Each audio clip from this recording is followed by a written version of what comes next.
గురు తర్వాత గురు చెప్పారు కాబట్టి గణపతి ఇంకొక దేవుడు మాకు తెలుస్తుంది. కాబట్టి మొదటి గురుని తలుచుకుంటాము.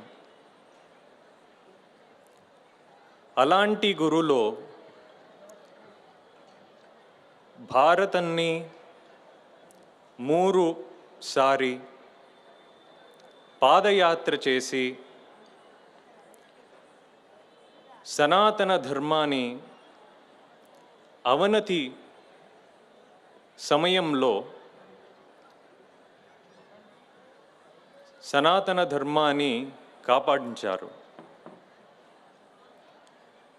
సాక్షాత్ పరమేశ్వరుడే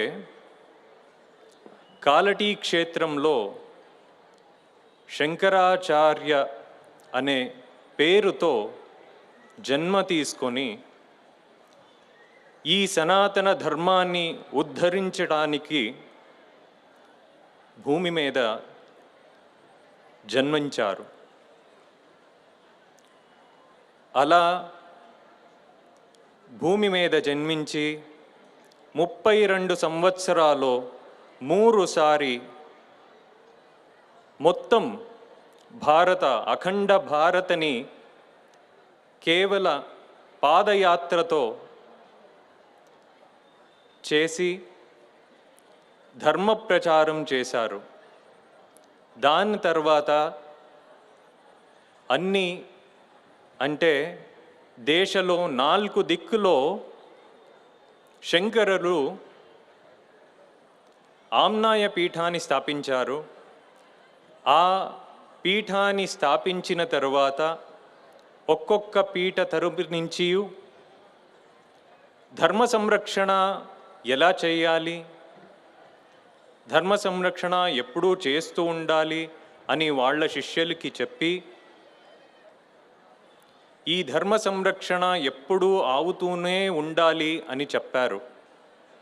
అలాగే మా దక్షిణ ప్రాంతానికి సంబంధించి కర్ణాటక రాజ్యంలో శృంగేరి క్షేత్రంలో దక్షిణామ్నాయ పీఠాన్ని స్థాపించారు. అక్కడ జగద్గురు పీఠం ప్రస్తుతంగా జగద్గురు శ్రీ శ్రీ భారతీ తీర్థ మహాస్వామి వారు, తత్కరకమల సంజాత శ్రీ శ్రీ జగద్గురు విధుశేఖర భారతి గారు ఈ ధర్మ ప్రచారంని అన్ని చోటుల్లో విజయాత్ర చేస్తూ ధర్మ ప్రచార చేస్తున్నారు. అలాగే అన్ని చోటుల్లో మఠాల్ని స్థాపించి ఆ క్షేత్రానికి ధర్మ ప్రచారం చేయాలని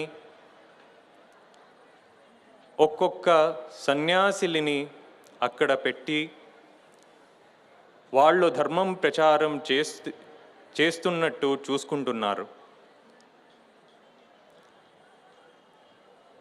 అలాగే